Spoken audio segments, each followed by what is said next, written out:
कश्मीर घाटी के गांव तुलखान बीज बिहाड़ा में बीते दिनों जमीन के नीचे छिपे एक ठिकाने का सुरक्षा बलों ने भंडाफोड़ किया था। उसके बाद अनंतनाग पुलिस द्वारा फिर से गांव के अंडरग्राउंड ठिकाने से भारी मात्रा में ड्रग्स की खेप बरामद की गई है। इस ठिकाने से चरस पाउडर 34.7 किलो, कोडीन की 80 बोतलें, स्पेसिमो प्रॉक्सीवोन की 4,500 कैप्सूल बरामद किए गए हैं। पुलिस ने सभी आरोपियों को गिरफ्तार कर लिया है। पुलिस लगातार इन नशे के कारोबारियों पर अपना शिकंजा कसती जा रही है।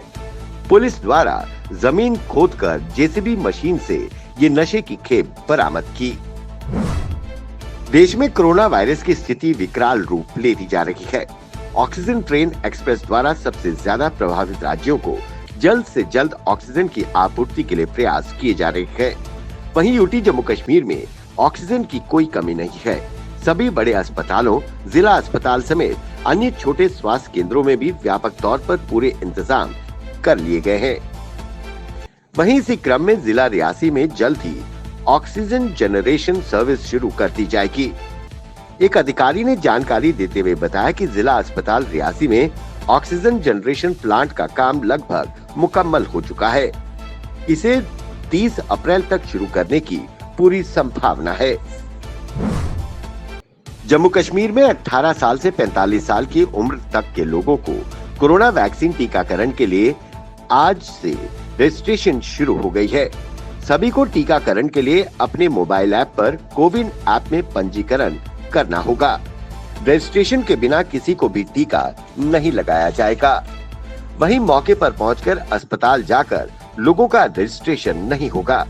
एक मोबाइल नंबर पर 4 लोगों का इस आयु वर्ग में रजिस्ट्रेशन होगा। देश के साथ साथ यूटी जम्मू कश्मीर में भी कोरोना वायरस के मामलों में लगातार बढ़ोतरी हो रही है। प्रदेश सरकार द्वारा लोगों को मास्क पहनने, सैनिटाइजर इस्तेमाल करने और सोशल डिस्टेंसिंग के बारे में दिन रात जागरूक किया जा रहा है। वहीं विभिन्न अस्पतालों, स्वास्थ्य केंद्रों व विभिन्न इलाकों और बाजारों में कोरोना टेस्ट किए जा रहे हैं। लेकिन आप इन तस्वीरों में देखकर स्तब्ध रह जाएंगे। गवर्नमेंट हॉस्पिटल गांधीनगर में कोरोना टेस्ट किया जा रहा है और अस्पताल प्रबंधन और जिला प्रशासन के नाक के नीचे सोशल डिस्टेंसिंग की धज्जियां उड़ाई जा रही है। लोगों को भी इसका संज्ञान लेना होगा। ये सिर्फ प्रशासन की जिम्मेदारी नहीं है, लोगों को खुद ही इस मामले में गंभीर होना होगा, तभी हम ये लड़ाई जीत सकते हैं। लोग मास्क पहने और सोशल डिस्टेंसिंग का पूरा ध्यान रखें। यूटी जम्मू कश्मीर प्रशासन द्वारा कोरोना संक्रमण को देखते हुए कई कदम उठाए जा रहे हैं ताकि आम जन की जान बचाई जा सके। प्रदेश के कई जिलों में ऑक्सीजन प्लांट स्थापित किए जा रहे हैं। इसी क्रम में जिला अस्पताल पुलवामा में 1000 LPM ऑक्सीजन प्लांट स्थापित किया जा रहा है, जिससे हमारे प्रदेश और जिलों में अगर विकट स्थिति पैदा हो जाए तो ऑक्सीजन की कमी ना हो। भारत में कोरोना के बेकाबू हालात को देखते हुए चुनाव आयोग ने बड़ा कदम उठाया है। चुनाव आयोग ने विधानसभा चुनाव के परिणाम आने पर जश्न मनाने पर रोक लगा दी है। चुनाव आयोग ने 2 मई को मतदान के दिन या उसके बाद विजय जुलूसों पर प्रतिबंध लगा दिया है। चुनाव आयोग ने जीते हुए उम्मीदवारों को 2 लोगों के साथ सर्टिफिकेट लेने की अनुमति दी है। पश्चिम बंगाल में 29 अप्रैल को 8वें और अंतिम चरण का मतदान होना है। जम्मू में कोविड-19 के मामलों में वृद्धि के मद्देनजर गवर्नमेंट गांधीनगर अस्पताल को टेम्पररी तौर पर कोविड-19 अस्पताल घोषित कर दिया गया है। इस दौरान सभी ओपीडी बंद रहेंगी। मेडिकल सुपरिंटेंडेंट जीएमसी गांधीनगर द्वारा जारी आदेश में सभी ओपीडीज को बंद कर दिया गया है। वहीं आदेश में कहा गया है कि सभी मरीजों को दूसरे अस्पतालों में शिफ्ट किया जाए। इस अस्पताल में सिर्फ कोरोना मरीजों को ही रखा जाएगा। देश में कोरोना काल में ऑक्सीजन के गहराते संकट, बेड की कमी, वैक्सीन की किल्लत को देखते हुए सुप्रीम कोर्ट ने पिछले दिनों स्वतः संज्ञान लिया था। इस मामले पर कल सुप्रीम कोर्ट में सुनवाई हुई। सुप्रीम कोर्ट ने कहा कि ये राष्ट्र आपदा है, इसमें मूक दर्शक बनकर नहीं रह सकते। इसके लिए हमें रणनीति बनानी होगी। सुप्रीम कोर्ट ने सॉलिसिटर जनरल तुषार मेहता से पूछा कि केंद्र ने इस पर क्या कदम उठाए हैं और क्या योजना बनाई है। इसके बारे में हमें विस्तार से जानकारी दीजिए। पिछले हफ्ते शीर्ष अदालत ने कोरोना महामारी के हालात को राष्ट्रीय आपातकाल करार दिया था। साथ ही कोर्ट ने केंद्र सरकार से ऑक्सीजन और आवश्यक दवाओं की पर्याप्त आपूर्ति सुनिश्चित करने के लिए राष्ट्रीय योजना पेश करने को कहा था। सुप्रीम कोर्ट ने राज्य सरकारों से गुरुवार तक स्वास्थ्य ढांचों में विस्तृत रिपोर्ट पेश करने को कहा है। मामले की अगली सुनवाई शुक्रवार को होगी।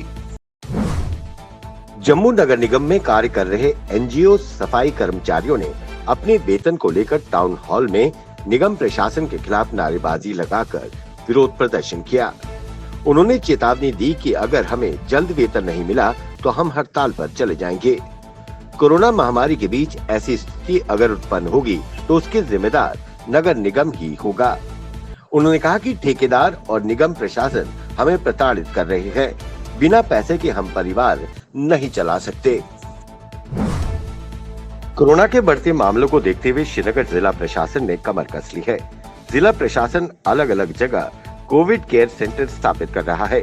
इसी क्रम में श्रीनगर के इंडोर स्टेडियम में 120 बेड का कोविड अस्पताल बनाया गया।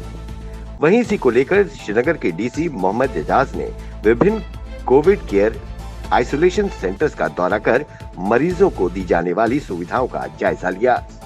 वहीं डीसी ने विवरण देते हुए बताया कि कश्मीर यूनिवर्सिटी जक्कूरा में 325 बेड, हैदरपुरा में 300 बेड, एनआईटी श्रीनगर में 295 बेड स्थापित किए गए हैं। इसी तरह श्रीनगर इंडोर स्टेडियम में 120 बेड, मैरिज हॉल सनत नगर में 100 बेड, जबकि हज हाउस बेमिना में 80 बेड तैयार किए गए हैं।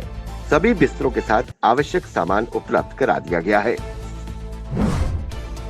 जिला सांबा के रामगढ़ क्षेत्र के सीमावर्ती गांव जडेरा कोटली, मटकालिया और खोड़सलालिया में किसानों की 142 कनाल गेहूं की फसल जलकर राख हो गई।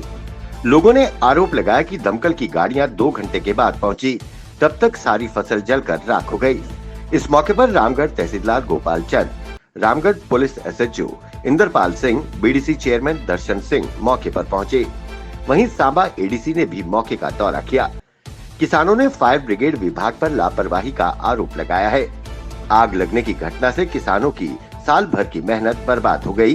साथ ही किसानों को लाखों का नुकसान उठाना पड़ा है।